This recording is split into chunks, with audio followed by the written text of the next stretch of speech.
ओम श्री गुरुवे नमः। विवेक ज्ञान से कैवल्य का पथ। अंत यात्रा विज्ञान के प्रयोग चित्त में विवेक ज्ञान का उदय करते हैं। विवेक ज्ञान का उदय होने से चित्त की दशा व दिशा परिवर्तित होती है। इसके पहले जहाँ चित्त विषयों की ओर अभिमुख रहा करता था, वहीं अब उसमें आत्म भावना पनपने लगती है। इसके साथ ही वासना, संस्कार व कर्म भार से बोझिल चित्त निर्भर होने लगता है। इस प्रक्रिया में अंधियारा अपने आप ही छटता व क्षीण होता जाता है। साथ ही प्रवृत्तियां व परिस्थितियां बदलती हैं। न भ्रांति रहती है और न भ्रम। सदा ही संशय रहित सुस्पष्ट ज्ञान प्रपुष्टित होता रहता है। जिज्ञासा समाधि में अपना समाधान पा जाती है। विवेक ज्ञान बढ़ने से प्रकाश स्वतः ही बढ़ता जाता है। इस प्रकाश में स्वयं ही विभूतियां, विलक्षण शक्तियां व अलौकिक सिद्धियां प्रकट होती रहती हैं। और यह सब होता है बिना किसी प्रयास के, स्वभावतः, अनायास। क्योंकि विवेक ज्ञान के विकसित होने से चित्त की प्रकृति ही ऐसी हो जाती है कि उसमें कोई विकृति पनप नहीं। इस योग कथा की पिछली कड़ी में इसी सत्य को उजागर किया गया था। इसमें कहा गया था कि समाधि जनित विवेक द्वारा चित्त और आत्मा के भेद को प्रत्यक्ष कर लेने वाले योगी की आत्म भाव विषयक भावना पूरी तरह से छूट जाती है। आध्यात्मिक पथ का प्रारंभ आत्म भावना से, आत्म जिज्ञासा से होता है। इसके प्रगाढ़ होने से वासना क्षीण होती है और तब धीरे धीरे तदात्म्य विसर्जित होने लगता है। पहले घटनाक्रमों से तदात्म्य मिटता है, बाद में संबंधों से सम्मोहन टूटता है। इसके पश्चात लगता है कि जिस तरह परिस्थिति व परिवेश स्वयं से भिन्न है, ठीक उसी तरह अपना शरीर भी अपने से भिन्न है। शरीर ही क्यों, प्राण व विचार भी भिन्न अनुभव होते हैं। संस्कार व कर्म की भिन्नता के साथ चित्त व आत्मा का भेद प्रत्यक्ष हो जाता है। इस सूत्र के कथन के सत्य को सूत्रकार महर्षि अगले सूत्र में और भी अधिक स्पष्ट करते हैं। तदा विवेक निम्नम कैवल्य प्राग भारम चित्तम, अर्थात तदा उस समय योगी का चित्तम चित्त, विवेक निम्नम विवेक में झुका हुआ, कैवल्य प्राग भारम कैवल्य के विमुख हो जाता है। भावार्थ, उस समय विवेक में झुका हुआ योगी का चित्त कैवल्य के विमुख हो जाता है। चित्त की दो ही संभव अवस्थाएं हैं। इनमें से पहली है वासना की ओर झुका हुआ चित्त और दूसरी है विवेक की ओर झुका हुआ चित्त। पहली अवस्था का अनुभव तो प्राय सभी करते हैं, जबकि दूसरी अवस्था का अनुभव केवल वही कर पाते जो अपने चित्त को परिष्कृत करने के प्रयासों में लीन है। इन दोनों अवस्थाओं को स्पष्ट करने वाली योग वशिष्ठ की एक कथा है। योग वशिष्ठ में इसे वीतहव्य के वृत्तांत के नाम से दिया गया है। इस कथा के मनन से सूत्र का सत्य स्वयं में स्पष्ट हो जाता है। इस कथा को सुनाते हुए महर्षि वशिष्ठ ने मर्यादा पुरुषोत्तम श्री राम से कहा, विंध्याचल की कंदरा में वीतहव्य नाम का एक तपस्वी रहता था। उसके मन में सांसारिक विषय भोगों की बड़ी तीव्र कामना थी। इसलिए उसने तरह तरह के काम्य कर्म किए, सकाम अनुष्ठान किए और उनके फल भोगे। फिर भी उसके मन को किसी तरह की तृप्ति नहीं हुई।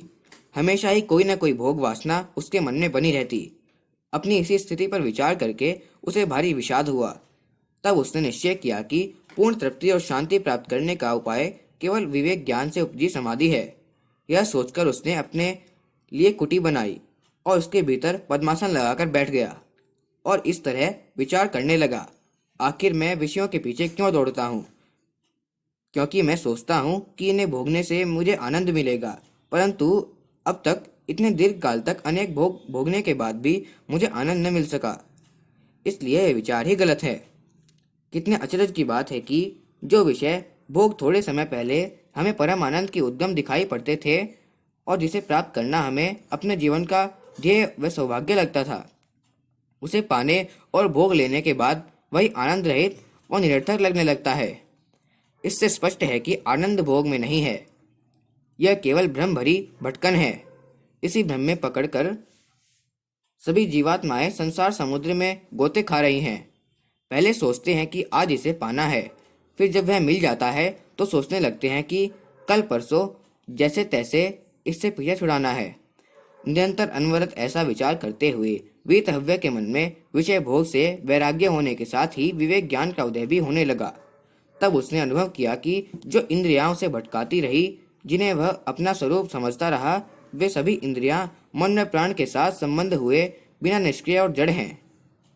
मन ही है जो इंद्रियों के साथ संबंध रखकर भोग की अनुभूति पाता है। इसी तरह इंद्रियों की सारी क्रियाएं इस तरह विचार करते हुए वीतहव्य इंद्रिय वह उनके विषयों के वश में न रहा। ऐसा होने के बाद उसने विचार किया कि ये मन व प्राण भी आत्मा नहीं हो सकते, क्योंकि मन तो चंचल है और प्राण जड़ है, लेकिन आत्मभाव तो सदा स्थिर व स्वयं प्रकाश है। आत्मा तो सब विषयों का साक्षी तथा एक स्वरूप और निर्विकार है। आत्मा में तो विकास संभव नहीं है, जबकि मन विकारवान व चंचल है। विकारों का ज्ञान तभी हो सकता है जब कोई निर्विकार दृष्टा उसका निरीक्षण करता हो। मन न तो अपने आप का अनुभव करता है और न किसी दूसरे विषय का। आत्मा को ही प्राण का अनुभव होता है और प्राण की शक्ति आत्मा के अधीन है। इसी प्रकार विचार करने पर वीतहव्य को यह अनुभव होने कि मन व प्राण से परे इनका दृष्टा और संचालक आत्म तत्व है। इनमें स्थित होना ठीक है। बुद्धि भी जो मन से कुछ अधिक स्थिर जान पड़ती है, आत्मा नहीं हो सकती, क्योंकि बुद्धि में भी विकार होते हैं और आत्मा को बुद्धि का ज्ञान होता है। मन व बुद्धि दोनों ही गहरी निद्रा में शांत हो जाते हैं, किंतु आत्मा का अनुभव वहां पर भी होता है। इसलिए आत्मा बुद्धि से अधिक स्थायी, बुद्धि की दृष्टा और गहन तत्व है। उसमें स्थिति प्राप्त कर लेने पर ही शांति का अनुभव हो सकता है।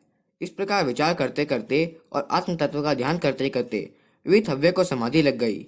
उसकी बुद्धि, मन, प्राण व इंद्रिय और शरीर सभी स्थिर हो गए और इस स्थिति में वह बहुत काल तक शिलावत बैठा रहा। इस निर्विकल्प समाधि के पश्चात उसकी चेतना बहिर्मुखी हुई, तो उस अवस्था में वह आत्मभाव में रहने लगा। अब उसका जीवन विवेक ज्ञान में प्रतिष्ठित था। न उसके लिए उपादेय था और न हेय था। न किसी वस्तु के प्रति उसमें राग था और न द्वेष। इंद्रियों द्वारा इंद्रियोचित और शरीर तथा मन द्वारा शरीर व मन के करने योग्य कर्म करने वह शांत था। वह हर समय परमानंद का अनुभव होता रहता था। इस प्रकार विवेक ज्ञान से संपन्न जीवन मुक्त अवस्था में बहुत समय तक रहने के पश्चात वीतहव्य की चेतना में विधेय मुक्ति की कैवल्य अवस्था में प्रवेश करने का विचार हुआ। यह सोचकर उसने इस विषय में विचार करना आरंभ किया और संसार और जीवन के एक एक बंधन को उसने क्रमिक रूप से विदा किया और स्वयं को सर्वथा मुक्त करके परम शांत, सत्ता सामान्य, तुरीयातीत कैवल्य में स्थित होकर सदा के लिए शांत हो गया। विवेक ज्ञान से कैवल्य तक का पथ यही है। अखंड ज्योति, अक्टूबर 2018, पृष्ठ 16 व 17। धन्यवाद। ओम शांति। अगर आपको वीडियो अच्छी लगी हो तो वीडियो को लाइक और चैनल को सब्सक्राइब करें।